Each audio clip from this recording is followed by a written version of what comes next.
Apothecary After Dark.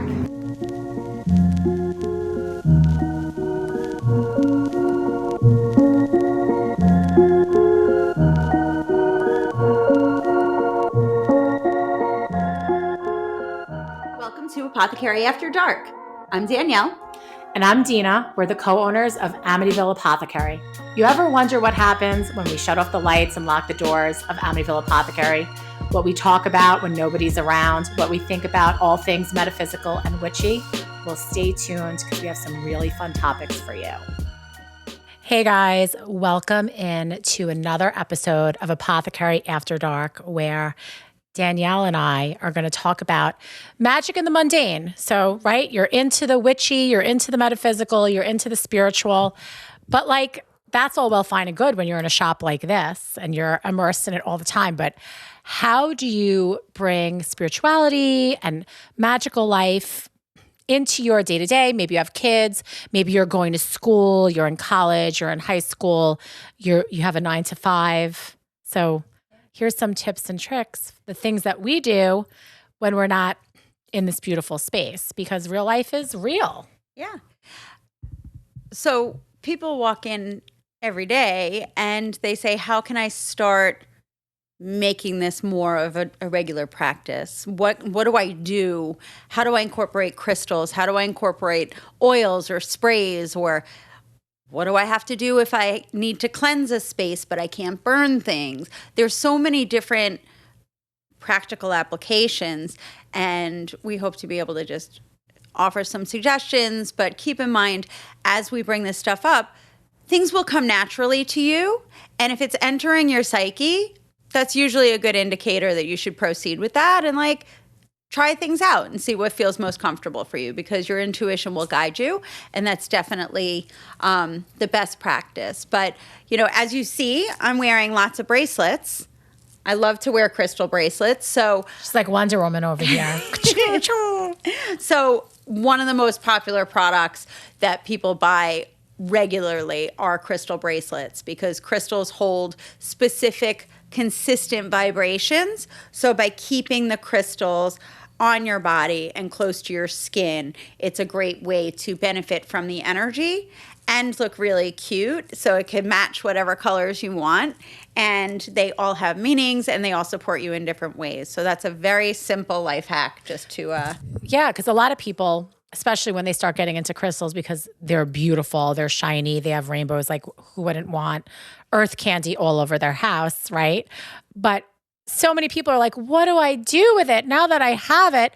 And there are things that you could do with crystals, like strategically placing them around your house, right? You want to bring more love in to your home. You want to have a calming environment. Rose quartz can be placed in your living areas. I have it in my kitchen, in my living room, in my bedroom. But, you know, just by having the crystal in your environment, you're inviting that frequency in. But wearing it, like Danielle does, and I do as well, is the easiest way to start working with crystalline energy. Like, you literally don't need to have any training, and you just go with what works well. and what feels right. So when people walk into the shop, we have an entire wall that has rainbow colored options of different crystals and different sizes. So they say, well, how do I know which one I should grab, which one I should wear? And I said, well, first and foremost, I'm not going to tell you anything. I want you to gravitate towards what you're being pulled to. And usually they'll point to one or two. And the colors correspond with different aspects and different benefits. So, you know, if it's blacks, those tend to be very protective and grounding. If it's more light blues in scheme, it usually relates to communication and calming. You know what that reminds me of? There's a local restaurant that's right down the block. Okay. That we've eaten at a couple of times. And the color of the restaurant walls is like baby blue. Yeah. And every time we go in there, I'm like, this is a very odd choice for an Italian restaurant. Right? Yeah. But think about it. It's not about, and this is where I guess the magic and the mundane and just trusting yourself comes to bear, because you know how colors feel, right? You know how yellow feels. Yellow feels like sunlight and sunshine and action and doing, right? Yellow isn't, I want to go to sleep. I mean, unless you're like 3 margaritas in on the beach, I'm sure, right? But, baby blue or pale blue isn't like, I want to sit down and eat penne alla vodka. I'm saying it like that on purpose. That's my Long Island accent. We say penne vodka. We don't say vodka because that's too sophisticated. But no, exactly. Definitely. I'm wearing yellow. This morning I woke up, I felt bright and happy. It was a beautiful blue sky day and I wanted to be invigorated, and yellow is bright and sunny. And crystals that are yellow correspond with your solar plexus, which is right here. And that is when people say trust your gut, they're referring to your solar plexus. So the yellows and golds correspond with that. That is in charge of your motivation, your manifestation, your self-esteem, your confidence. So you can wear the color yellow, you can carry yellow crystals, and like citrine is one of the quartz crystals that are yellow in color.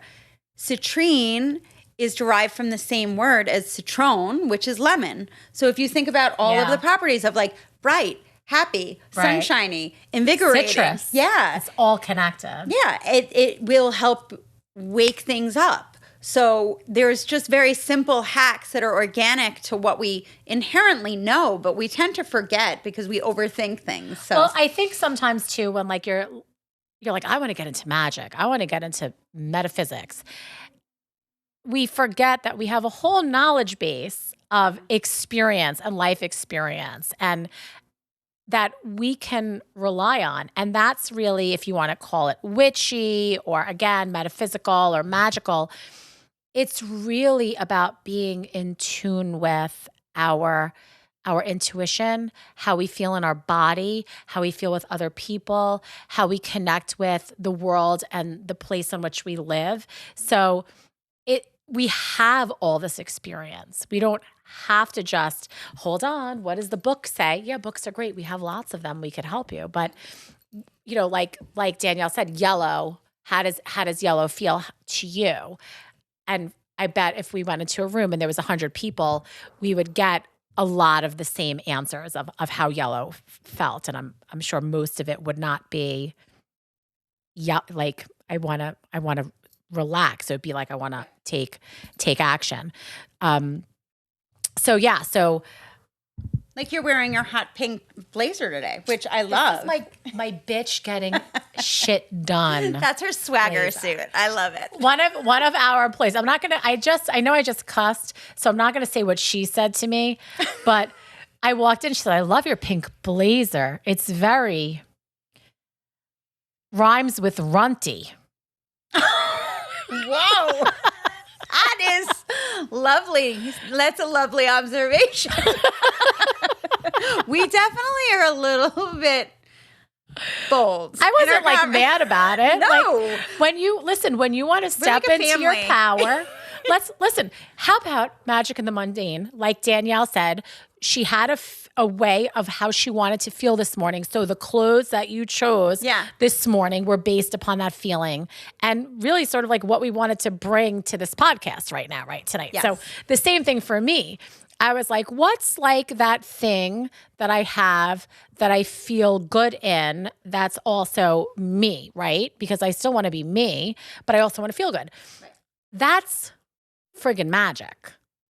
That's magical. Yeah, there's a whole segment that is focused on glamour magic. Yeah. And it's feeling good and about working on self-love and empowerment. Yeah. And there's so much that you can do, and utilizing crystals as part of your beauty routine. Yeah. And pampering yourself. And Hot Girl Summer, which is actually one of the scented oils that Dina formulated that smells awesome, and everybody loves it because we have rollers and you can wear it, you can anoint stuff, but like people really start feeling happy and excited for good weather, and it just gets you into that mindset. Themselves, so that is definitely like a magic into the mundane. Yeah, getting ready. Yeah. I had this first boss. I'll never forget her. Her name was Rita Sue, which I thought was like very odd. I'm like an impressionable 21-year-old, and my boss's name was Rita Sue, capital R, capital S, one word. And every time we went somewhere, Rita Sue would wear bright red. Every time. Is that her power color? I thought that was like so crazy. Every time we went somewhere, this bitch be rolling up in bright cherry red.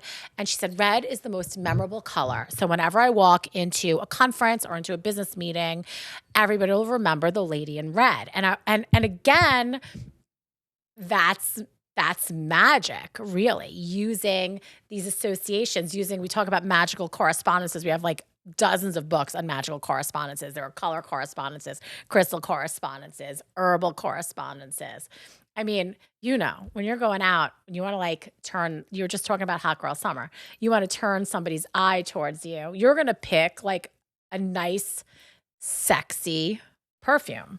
Absolutely. Or cologne. You want it to be memorable.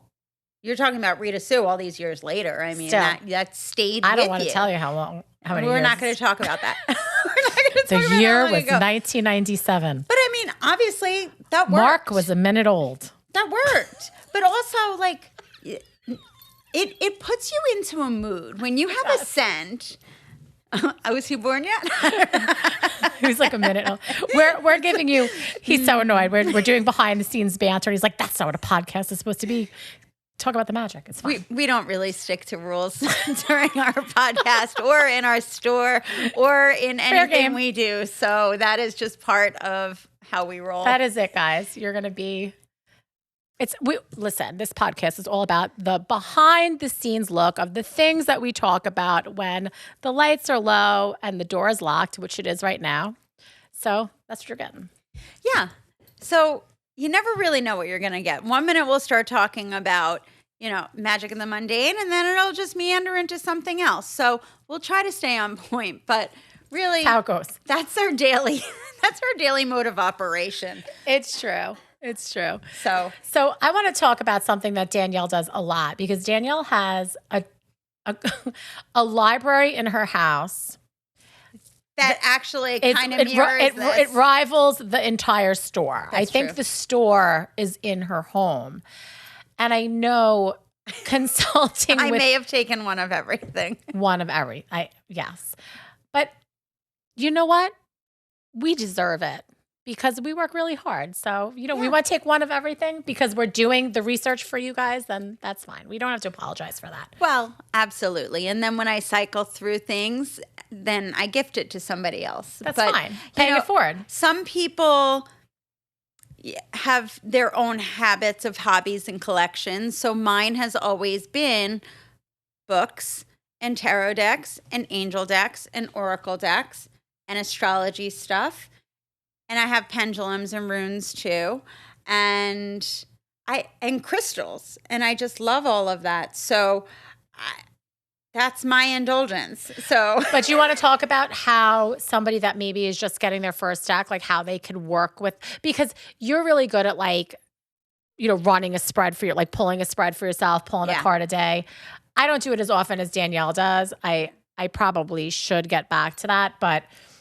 You're really good about it. So I think that's a fun little insight and something that you could add to your day-to-day. Yeah, well, we just got in Radley Valentine's new animal tarot. It's Animal Guides Tarot, and I love all of Radley Valentine's decks. He has tarot decks and oracle decks and angel decks and books. So we got his new one in, and I was very excited. So I have a copy at home, and I said, well, I'm just going to do a three-card spread, and it can be past, present, future, and then just those 3 cards. They have messages on the cards, and then you can also read the little booklet enclosed for a deeper message, or you could do mind, body, spirit, and just read the cards that way. So as long as you're setting the intention before you pull the card and as you shuffle the deck and you infuse your energy, then you're setting the intention, and then you'll shuffle a few times and you'll be like, all right, that feels good. And then you can even just pull a card a day. What's my message for today? What's the message from my spirit guides? What's the what's the energy of today? And as you're asking, you can just pull it from a tarot deck, an affirmation deck. You could do the same thing with crystals. Yeah. But, I like to just do a quick 3-card spread. But then sometimes from my bookshelf, another deck, I'll be like, hey, and it'll grab my attention. So then maybe I'll just do like a 1-card pull from that too. Or it'll just throw itself at you. Sometimes Right. things just fall. There are no coincidences. Right. It'll Like there fall was a right off the goddess shelf. deck that was winking at me. So I was like, all right, you want a card too. So not that like they're saying, hey, over here, but like it's just where my attention was drawn. That's my intuition saying, just check this out. So it's the same thing. When you feel pulled to something, there's a reason for it. Do you want to grab the Chris Ann light series behind you? Because I think maybe it would be helpful for some of you guys that perhaps are like, what are they talking about? What's a tarot? What's an oracle deck? We get this question a lot. Like, what's the difference between a tarot deck and an oracle deck? This is one of my favorite decks. We've met Chris Ann. She's a Hay House author. We're going to be seeing her in a couple of weeks. We're really excited to be back at I could do a conference, right? So we're gonna learn and meet everybody again. But this is a great deck. This deck, the Lightseer's Tarot, is a tarot deck. So what is the difference between tarot and oracle? So a tarot deck has a very specific structure in the way that it's created, that the first 21 cards all have the same meaning to what each card represents. That's known as the major arcana or arcana. Those 21 cards represent major life events that have very big significance, but they're parts of life that every human experiences. So some cards may be very happy associations and others might be dreaded associations, but they are all aspects of life from birth to death. So the other remaining cards they're very similar structure to a playing card deck. So it's 4 different suits, and then you have the numbered cards, and then the court cards. And all of those represent people, places, and things, and situational information. So not quite as dramatic. Right. Well, we go through as life. But I think what's important to note is that it is a system. So every tarot deck is going to have 78 cards. Every tarot deck is going to have the major arcana, the minor arcana, as Dani described. Most of the cards that we sell here and what you would perhaps, if you were Googling, like, oh, I pulled the sun today, Google tarot meaning the sun. Right. You would be coming up with probably a definition from a deck called the Smith-Waite or the Rider-Waite system. So the Rider-Smith-Waite system is one of the most famous systems of tarot. There are others, but this deck that Danielle has is a Rider-Smith-Waite It's system. based off of that. Mm-hmm. The art has been interpreted by the creator, Chris Ann, so it's very bright.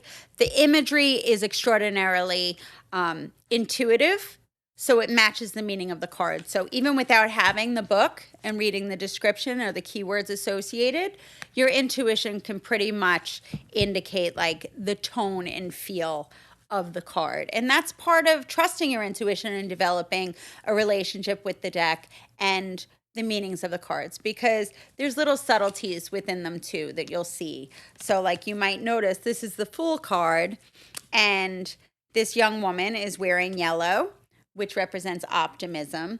She is on the edge of a cliff, but she doesn't seem very concerned. She actually seems very at peace. There's a lot of energy coming up, but the Fool represents, this is the first card in the major arcana, that represents a fresh new beginning, a fresh start, a new journey, just letting go of all burdens and being very carefree to proceed on the adventure. But it can also mean don't be foolish. So use a little bit of discernment as you're proceeding. Yeah, depending upon as you start, getting out there with your tarot practice, the other cards that surround it can obviously lend some information there. But tarot, a lot of times people get intimidated by tarot because it's 78 cards. And we, as 21st century human beings, are so impatient and we want to know all the things immediately, myself included. And we live in the information age and we could Google anything at any time. And so we expect ourselves to know 78 cards right off the bat. And we need to give ourselves permission to learn and to play. Right? I love to spend time with all different decks because the more time I spend, I establish new, deeper meanings, and also different artist interpretations help bring different meanings to each card too. Absolutely. So a way, as you're learning, is a lot of people, in addition to their deck, they'll keep a journal. So they will look at the card, receive their own interpretation of it, then consult with the book, which is included usually in a deck. Write down keywords associated or any impressions. So the death card has many different appearances, but death means that it's a closing of a chapter, but then a beginning, a rebirth of a new phase. So people are like, oh, the death card, somebody's going to die. It can represent that somebody may die, or it can mean that a cycle has ended so that a new cycle can begin, because we know that you can't just keep adding. You have to let things go to make room for new opportunities. So I think that this is beautifully done because you have, this is all the artist's interpretation. So you have the image of what could be a daunting figure, but then there's hope inside, and it's a whole new opportunity of that death and rebirth. So I think it's really beautiful, and just there's no pressure. Tarot and oracle and angel cards, they lend insight and they help you reflect, and you always have free will. So you can use it to decision upon your choices. And then if you make a choice and you take a step to proceed, you still have the opportunity to make another choice, and you can change your direction. And but it really validates what you already know to be true internally. And again, trusting your intuition.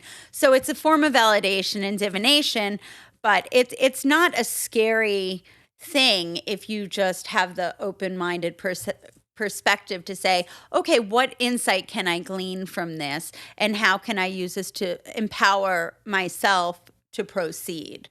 Yeah, I think, again, I think because, of the intimidation factor, and people also think like, I can't even buy my own deck, I need to be gifted it, that people, put it on a pedestal and make it something, I think, more serious. And it can be very serious and give you like very serious messages. But yeah, like I said, I really love the energy of play and curiosity. And I think when we stay in play and curiosity, it really does help us learn, which is really different. So, I received my first tarot deck in 1995, which is aging myself. And when I received that deck in 1995, there wasn't nearly as many decks as there are right now. And I think the wonderful thing about how popular spirituality and metaphysics and new age and witchcraft has gotten us is that we have so many options now. And what that means for us is that we have the opportunity to connect with the art on a meaningful level, so we could tell the stories that we see in front of us versus relying on artwork that was maybe made at the turn of the 20th century or the 19th century that might not be speaking so much to us now in 2024.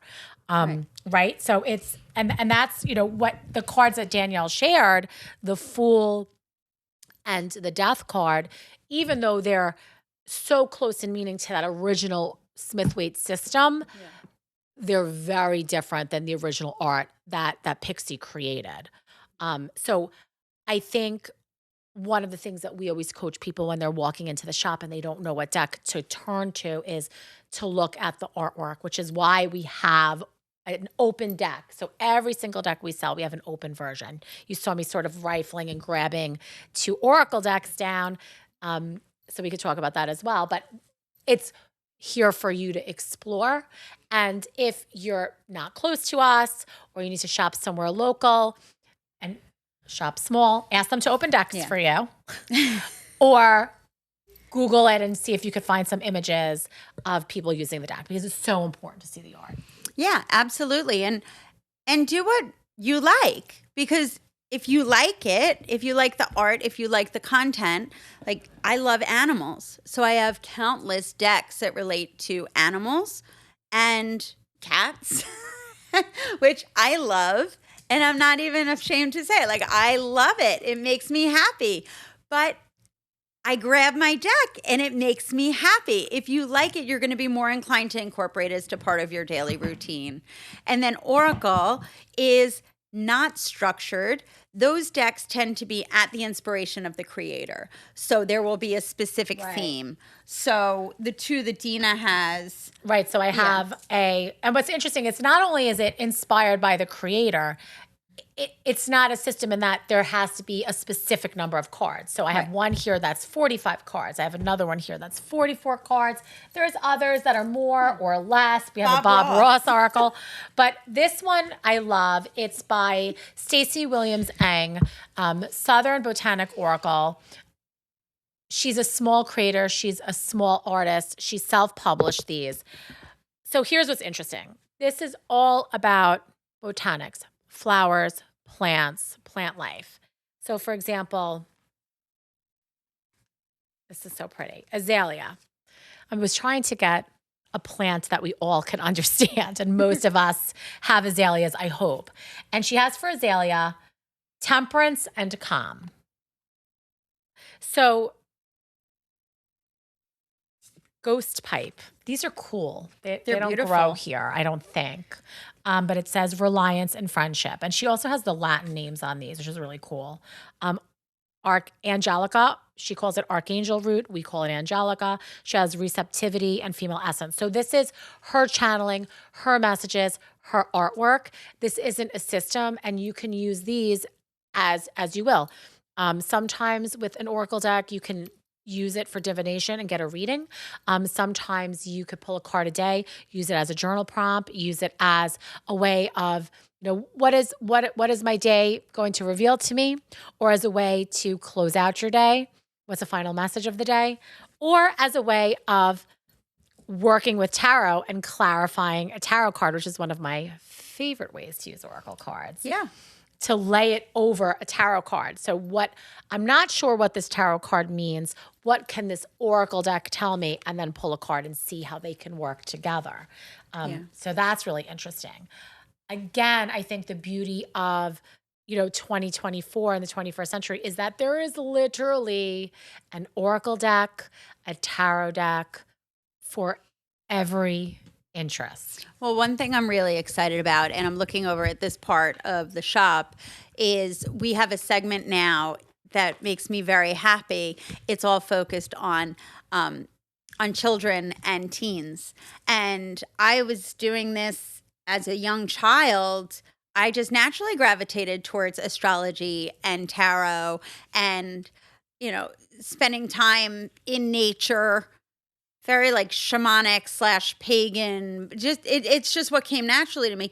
And I didn't really have resources to learn from at that age. So the fact that it's so much more readily available to people at a young age, children are so much more receptive to subtle energies. Yeah, they're so open. And their intuition is still so much stronger, because as we get older, we also become a little bit more jaded. Desensitized, I think is the word that desensitized is definitely. Yeah, desensitized is definitely the word I was looking for, because of the abundance of technology, and we're rushing around and we're constantly on the go and being distracted with everything. So children intuitively have these gifts. So to provide them with tools and understanding as to why they're seeing these things or why they're feeling these things, or if they have extrasensory perceptions that are more heightened, it's a way to help them navigate and to learn from an earlier age, but in language which is not intimidating nor inappropriate for them. So the Lover's card may be depicted as friendship because the core essence of that card is you plus another working in partnership. So I think that that's really awesome. And I think culturally it's becoming more commonplace and widely accepted because there used to be stigmas associated when I was growing up, like as being weird, like creepy, or like you're doing bad things with, don't mess with that. And I think it's harnessing the whole satanic panic of I think of the 90s. Harnessing nature, honestly, is my perspective. So the fact that there's a turnaround, definitely Age of Aquarius, it's definitely a welcome change. There are so many children that come into the shop, and because listen, these kids, they have social media, and we'd be lying to you if we didn't say it's trending right now. You know, any social media application that you pop up on your phone, you'll find it eventually, somebody talking about spell work or cards. And kids are so naturally curious, but they're still connected when they're young to the unknown from which we all came, right? So it's wonderful to see. And it's wonderful that there are so many parents that are giving their kids the opportunity to, again, be curious and to learn and to lean into it and to try. Well, it's so funny because when families come in to the shop, the first thing that parents usually say when walking into a store is, "Don't touch anything." And I look at them and I start laughing and I go, well, actually, we encourage people to touch things. If you feel yourself being drawn to a crystal, go up to it, hold it, handle it, spend time with it and see if it feels natural to you. Then read the definition on the placard as to what it means. Usually you will find that it directly resonates with whatever you may be dealing with at that time because you're being guided there by your higher self. And I think that that's a beautiful thing. Now, the kids that are running around like maniacs and lunatics, that becomes a safety hazard. So I definitely say, please control your child. However, we don't want anybody getting hurt, obviously. There are big rocks around the shop and, you know. But it always amazes me as I observe and I watch the children in the things that they gravitate towards and the understanding that they have about crystals and rocks and minerals and just the wisdom and the things that come out of their mouth. It's really, it's quite beautiful. Yeah, I think if we give them an opportunity to speak and really listen to them, and you know, so much wisdom is there. Yeah, because again, they're so close to where we all came from. We seem to forget that. You know, we're the adults and we know everything, and there's so much to learn from children for sure. I'd be remiss if we didn't talk about astrology. Just talking about the magic into the mundane, because people talk about their horoscopes and their sun sign, which is just scratching the surface. Everybody falls within the 12 zodiac signs with your sun sign, but there's so many planets that each control or influence different aspects of our persona, and each of those planets are associated with different zodiac signs. And then the houses that they fall into also have significance in our lives. So every single person has an energetic blueprint the moment that they come into this world. And it is unique like a snowflake. And the more you understand someone's astrology chart, the better you can understand the different quirks and traits of the personality as to how people operate. So it's not like... It's not a license to be a jerk. Right. First of all. Because I think what happens is that people are like, well, I am you know, here's a good one. Why do a lot of times, like, I'm a Gemini, and Geminis often get a bad rap for, talking out of both sides of their mouths because they're the twins, and, or they're like Dr. Jekyll and Mr. Hyde or Ms. Hyde.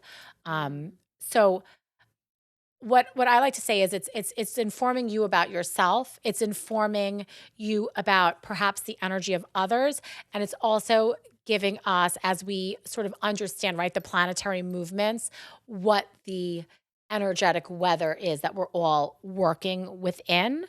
Just like if it's raining outside, we're all wearing galoshes. Sometimes if there's I'm not wearing galoshes because they are like, do not do anything for your leg. But like perhaps if you were in a muddy place, you might, but we'd at least have an umbrella. But what I'm saying is that, if there's a challenging aspect astrologically, we're all in that energy. All of us are in the energy. And it might affect Danielle different than it affects me, than it affects you, because of our energetic blueprints, our astrological snowflakes. I love that. Good. Now I'm gonna picture everybody with like a little snowflake of planets. I like that. Yeah. Well, it really helps with interpersonal communication and understanding. So I pull charts for my children, and it helps. I operate very differently. So understanding my own chart, I understand I'm very fiery. So I looked at all of my different planets and all of the different elements, and my blueprint is predominantly air, which rules communication and thought, as well as fire, which rules action. So I'm a Libra sun, which is an air sign, and it's all about the balance and the scales, but it's all communication and thought and artistry. So that makes a lot of sense in my life. But then I have Sagittarius rising. So that's all about higher learning, travel, exploration, curiosity, but that's a fire sign. And then my moon is ruled by Leo, which is another fire sign. So I feel really big, and I emote really big, but I love really big. So, the more I understand, I know how to kind of keep it under control more. I try to. But also people can understand me sometimes. She tries to. Listen, Dina and I have the same exact birthday, only she's a Capricorn rising and I'm a Sag rising. But like understanding what somebody's Venus is, that's how somebody loves and likes to receive love. So as I learn these aspects about my children, I can understand the differences and I can communicate with them differently. Mercury rules communication. Well, I communicate very differently than my two different children. So it helps to understand all of those aspects. It certainly does. And I think, even if we aren't as well versed in Danielle's astrology, all of us sort of have a basic understanding of like what your astrological sign is in reading. What's my astrology for the day? What's my horoscope? I remember my growing up as a little girl in the 80s. The 80s rocked. Oh my gosh. My aunt had a book of daily horoscopes. I thought she was rich. I thought only rich people had this book of daily horoscopes. I really did. I don't know why in my head. Why? I just thought that because I didn't have a book of horoscopes in my house. But she's fancy. She had the Virgo book. Damn Virgos. They had that book, of course, they had that book. But she would have the Virgo book, and I remember reading her horoscope. Not a Virgo, but I would read her horoscope because we only had the Virgo book. Okay. It was in the bathroom. Did it relate? Did you relate? No, but I was fascinated by it. Yeah. I was fascinated by it. It's really, it is fascinating. It's like, wow, this is like, you can really go deep. I'm still going to say that a sign of wealth is having your individual astrological 365 horoscope for the year. I'm not going to feel contest like that feels fancy. Yeah, I mean, it's definitely. So leaders throughout the world and throughout time forever have consulted with astrologers on like major decisions and let's talk about the best leader, marriages, the most amazing female leader of all time. Oh, tell me who you're talking about. Queen Elizabeth I. Oh. Duh. Dina's a huge history nerd, by the way. But she had John Dee.